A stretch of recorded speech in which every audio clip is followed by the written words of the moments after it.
سے حرام کمائی کی ایک اور شکل ہے رشوت کا دینا اور لینا. اللہ کے رسول فرماتے ہیں لعن اللہ الراشی والمرتشی. صحیح مسلم کی روایت ہے, آپ نے فرمایا اللہ کی لعنت ہو رشوت دینے والے پر اور رشوت لینے والے پر. ٹھیک ہے, ہمارے ملک کے حالات کچھ ایسے ہیں, کبھی کبھی ایسا بھی ہوتا ہے کہ بجلی کا ایک میٹر لگوانے کے لیے بھی ہمیں جب تک ادھیکاریوں کو اور آفیسرز کو کچھ پیسے نہ کھلاؤ تو بجلی کا میٹر نہیں لگ سکتا. تو جہاں اس طریقے کے حالات ہیں وہاں بھی ہمیں کوشش یہ کرنی چاہیے کہ ہم جو صحیح طریقہ ہے, جو ہم جہاں تک بچ سکیں بچ جائیں, لیکن جہاں کوئی اور آپشن نہ ہو اور وہ کام ہماری بنیادی ضرورت کی چیز ہو, ٹھیک ہے. رشوت دینا آپ کی مجبوری ہو سکتی ہے, رشوت لینا آپ کی کبھی مجبوری نہیں ہو سکتی ہے. اللہ نے قرآن میں فرمایا یا ایھا الذین آمنوا لا تأکلوا بینکم بالباطل, اے ایمان والو ایک دوسرے کا مال ناجائز طریقے سے مت کھاؤ. اور قرآن میں فرمایا اللہ نے وَتُدْلُوا بِهَا إِلَى الْحُكَّامِ لِتَأْكُلُوا فَرِيقًا مِّنْ أَمْوَالِ النَّاسِ, اپنے معاملے کو حاکم کے پاس لے جا کے, جج کے پاس لے جا کے, انسپکٹر کے پاس لے جا کے, منسٹر کے پاس لے جا کے اور کارپوریٹر کے پاس لے جا کر کے لوگوں کا مال ناجائز طریقے سے کھانا, یہ بھی حرام ہے. یعنی رشوت کی کوئی بھی شکل اسلام جو ہے اس کو جائز قرار نہیں دیتا ہے, وہ حرام ہے. اسی طریقے سے ناجائز اور حرام کمائی کی ایک صورت یہ بھی ہے میرے بھائی کہ ہم کسی حقدار کا حق مار دیں. کسی کا حق ہے ہمارے ذمے اور ہم وہ حق نہ دیں, یہ بھی حرام کمائی کی ایک شکل ہے. اگر ہم نے دنیا میں حقداروں کا حق نہیں دیا تو کل قیامت کے دن ہمیں دینا پڑے گا. دنیا میں پیسے کے بدلے پیسہ دیتے ہیں, دنیا میں زمین کے بدلے زمین دیتے ہیں, کل قیامت کے دن کی کرنسی ہماری نیکیاں اور ہمارے گناہ ہوں گے. اللہ کے نبی فرماتے ہیں لَتُؤَدُّنَّ الْحُقُوقَ إِلَىٰ أَهْلِهَا, تم ضرور حقداروں کو ان کا حق دے دو گے, ضرور حقداروں کو ان کا حق تمہیں قیامت کے دن دینا پڑے گا.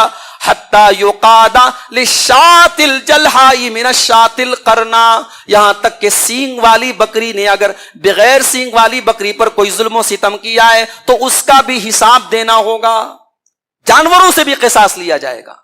جب جانوروں سے قصاص لیا جائے گا جو کہ مکلف نہیں ہیں, ہم تو مکلف ہیں, ہمارے اوپر شریعت لاگو ہوتی ہے, اپلائی ہوتی ہے. میرے پیارے ساتھیوں, ہم نے کسی کا حق مارا ہے تو ہمیں حساب دینا پڑے گا. آج ایسے ایسے لوگ مسئلہ پوچھتے ہیں مولوی صاحب وضو کرنے کے دوران اگر پانی انجانے میں حلق کے نیچے چلا جائے تو روزہ بچے گا کہ ٹوٹ جائے گا؟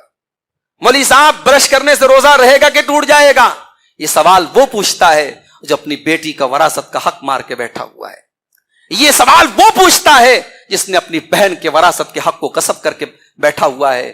میرے بھائیوں, روزے کی حالت میں حلق کے اندر پانی کا چلا جانا یہ کوئی بڑی چیز نہیں ہے اس کے مقابلے میں کہ انسان کسی کا حق مار کے بیٹھ جائے, بہن کی وراثت ڈکار کے بیٹھ جائے, بیٹی کا حق مار کے بیٹھ جائے. آج سماج میں یہ صورتیں بھی عام ہیں کہ ایک دوسرے کا ہم حق مارتے ہیں.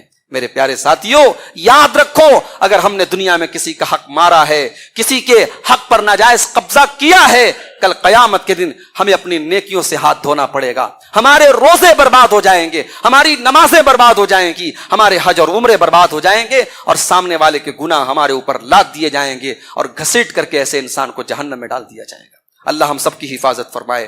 میرے پیارے ساتھیوں, اس امت کا سب سے بڑا مفلس قرار دیا اللہ کے نبی نے اس انسان کو جو حقوق و لباد کے معاملے میں کوتاہی کرتا ہو. تو کسی کا حق مارنا یہ بھی حرام کمائی کی ایک بہت رائج شکل ہے.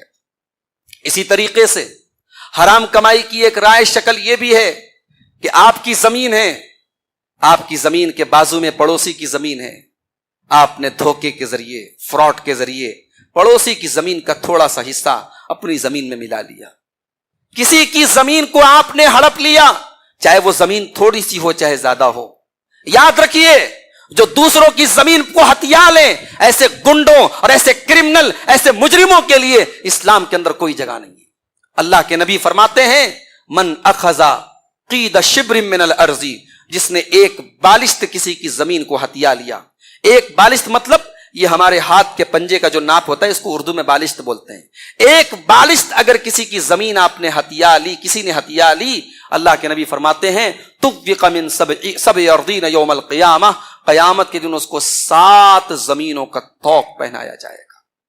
میرے بھائیوں, کس کے اندر مجال ہے, کس کے اندر ہمت ہے کہ 7 زمینوں کا توق اپنی گردن میں پہنے. خبردار، یہ زمین، یہ جائیداد، یہ روپیہ، یہ پیسہ سب چھوڑ کے جانا ہے. اپنی آخرت برباد نہ کرو میرے بھائیوں، اپنے بچوں کا مستقبل برباد نہ کرو. اگر آپ نے کسی کی ایک بالغ زمین بھی ہتھیا لی، آپ کی نسلوں کو تباہ ہونا پڑے گا، آپ کے بچوں کو، آپ کے پسماندگان کو، اور آپ کے بعد آنے والی نسلوں